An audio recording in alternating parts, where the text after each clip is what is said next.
एक बार फिर से आप सभी का स्वागत है मेरे YouTube channel Suntech computer institute में।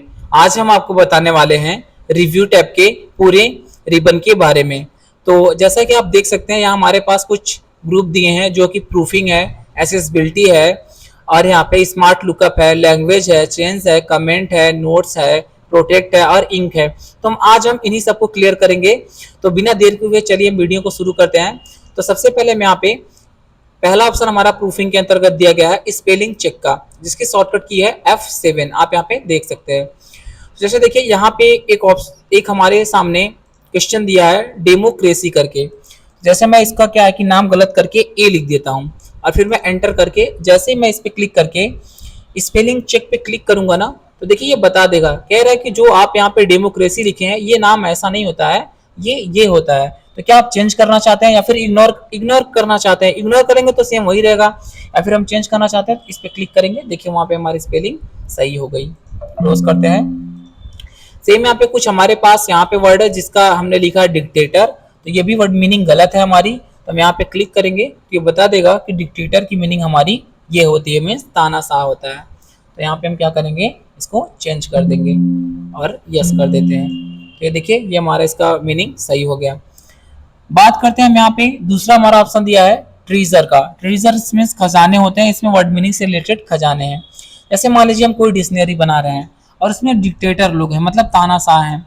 तो हम ये जानना चाहते हैं कि तानाशाह को और क्या क्या हम इंग्लिश में बोल सकते हैं। तो हम ट्रीजर पे क्लिक करेंगे और यहाँ पे हम लिख लेंगे डिक्टेटर।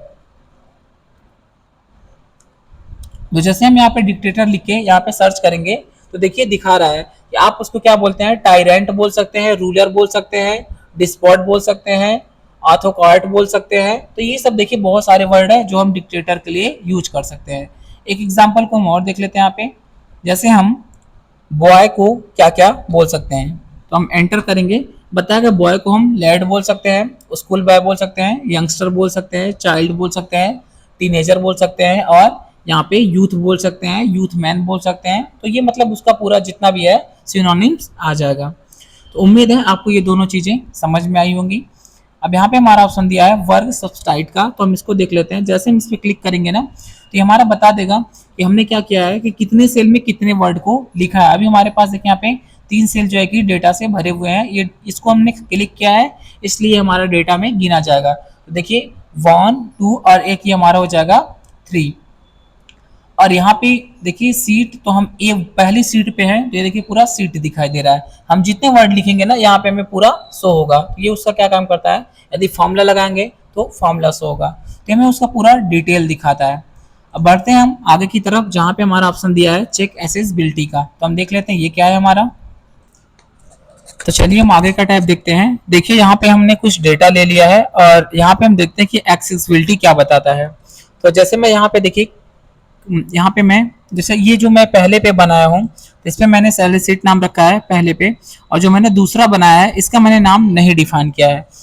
तो जैसे मैं एक्सेसिबिलिटी पे क्लिक करूंगा ना तो ये बताएगा कि देखिए इसमें आपका डिफॉल्ट है कि जो दूसरी सीट है आपने उसका नाम नहीं बताया यहाँ पे। इससे क्या है कि यूजर को दिक्कत होगी ये समझने में कि यह डेटा किस चीज का है। तो ऐसे पहले का तो मैंने सैलरी शीट बनाया तो सैलरी शीट नाम दिया है, दूसरे में हमने सीट का नाम नहीं दिया है। तो देखिए यहाँ पे ये एरर दिखा रहा है। अब जैसे मान लीजिए कि हम ये तो हमारा स्टेट और डिपार्टमेंट है और इन दोनों को हम कर देते हैं आपस में मर्ज और ओके कर देते हैं, और हम इसका नाम एक ही में डिपार्टमेंट एंड स्टेट रख देते हैं। तो देखिए यूजर को ये चीजें समझने में दिक्कत होगी कि ये क्या है कि हमारा स्टेट है कि डिपार्टमेंट है।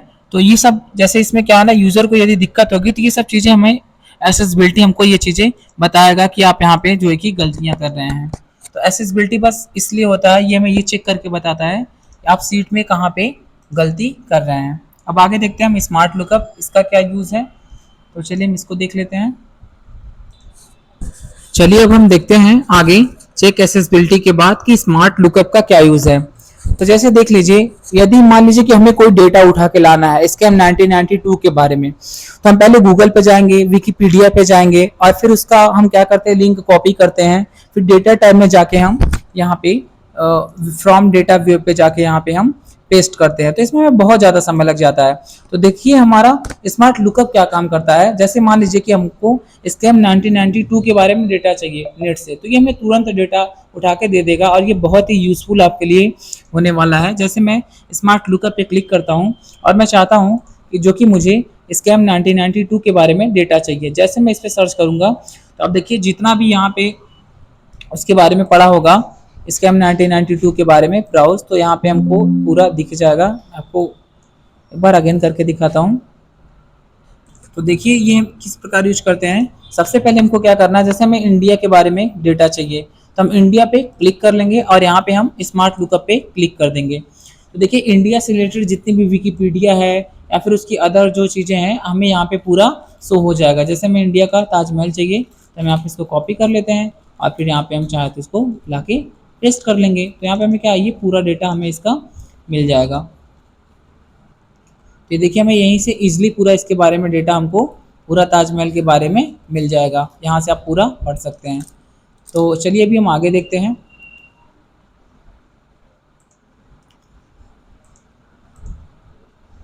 अब यहाँ पे देखिए जैसे मुझे स्कैम 1992 के बारे में डेटा चाहिए तो इसको हम थोड़ा यहाँ पे हटा देते हैं और हम अपने कर्सर को इस पे रख के यहाँ पे या फिर हम मैन्युअली लिख भी सकते हैं।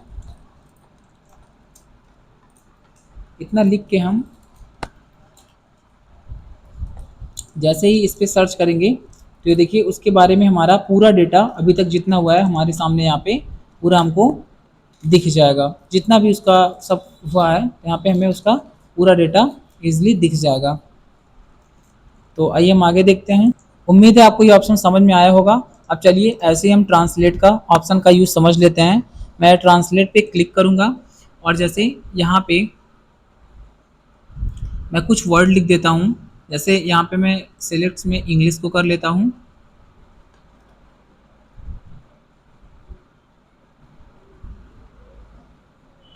और मुझे हिंदी में ट्रांसलेट करना है। जैसे मैं यहाँ पे लिख देता हूँ दिस इज़ अ बॉय, तो इसको ट्रांसलेट करके यहाँ पे बता देगा कि यह एक लड़का है। तो ये हमारा ट्रांसलेशन का काम करता है पूरा।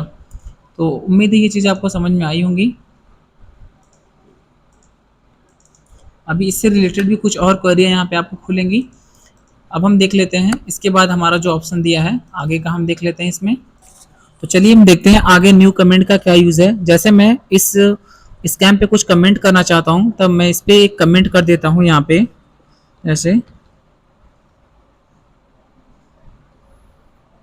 जैसे मैं यहाँ पे हर्षद मेहता लिख देता हूँ और मैं यहाँ पे एंटर कर दूंगा। तो देखिए इस पे एक कमेंट हमारा हो गया। हमें ये देखना है तो हम इस पे क्लिक करेंगे तो यहाँ पे हमें दिख जाएगा कि हमने इस वर्ड पे क्या कमेंट किया है। और मान लीजिए कि मैं इंडिया पे भी मैं कमेंट कर देता हूँ और यहाँ पे मैं लिख देता हूँ इंडिया वाले कमेंट पे।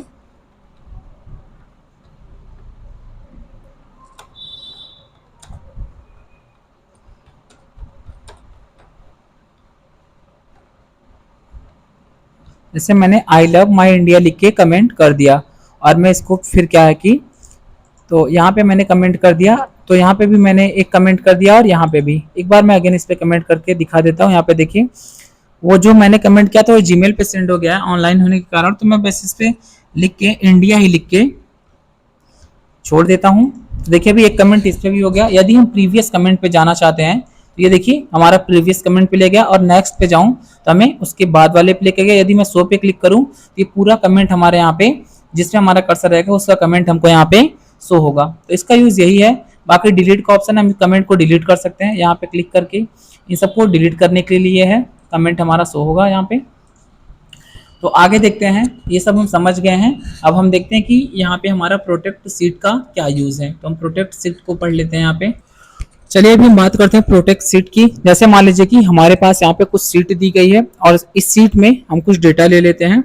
यहाँ पे मैं इतना करता हूँ सेलेक्ट और यहाँ पे हम एक फॉर्मूला लगाते हैं is equal to rand between का।